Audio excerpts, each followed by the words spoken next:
While Atlanta is getting ready for the biggest Pride Festival in the Southeast, and only Peachtree TV is showing you Sunday's Pride Parade live as it happens. We're also dedicating time to covering major issues for Metro Atlanta's LGBTQ community.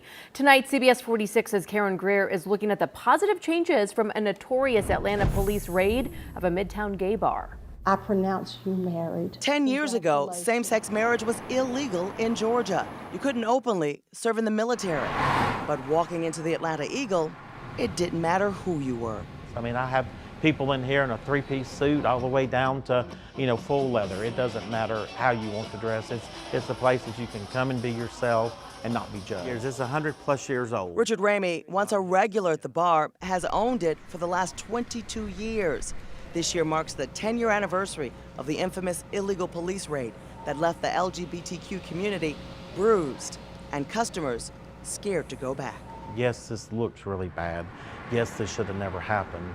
We can't just all run back into the closet and hide. We've got to make a stand. Now, no one thinks twice about using their cell phone to capture interactions with police, says attorney Dan Grossman, who represents the Eagle.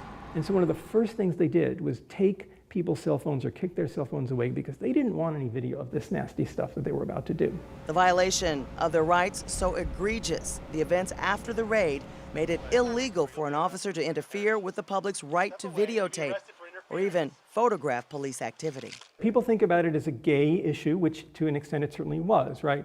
But people don't realize what important reforms we got for everyone in Atlanta.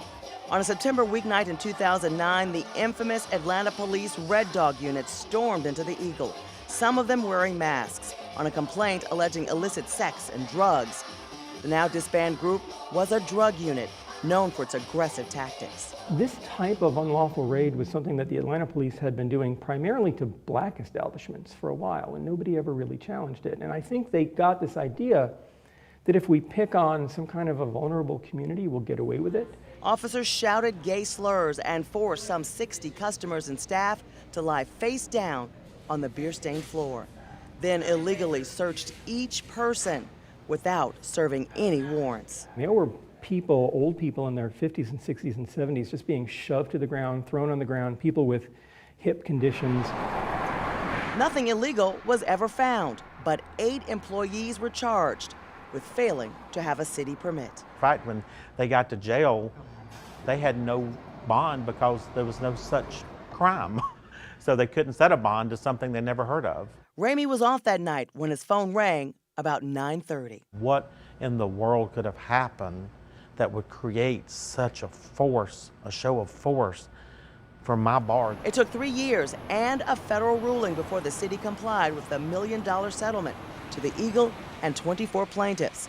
Several officers were fired or faced disciplinary actions. As a result of our court order, Atlanta police officers are now trained every 2 years on Fourth Amendment issues such as when you can stop someone, search someone, frisk someone, arrest someone. Atlanta officers are also required to wear name tags and give their names if asked. And that's a really important part of police accountability, right? If you have a bad interaction with a police officer, you now can go and say, it was John Smith, and then they can investigate.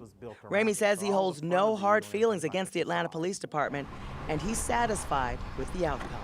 We started having a relationship and we started having dialogue. Well, that was a horrible night, but I think that night strengthened our police force. I think it educated some of them that didn't even know some of the things that they've learned through the years.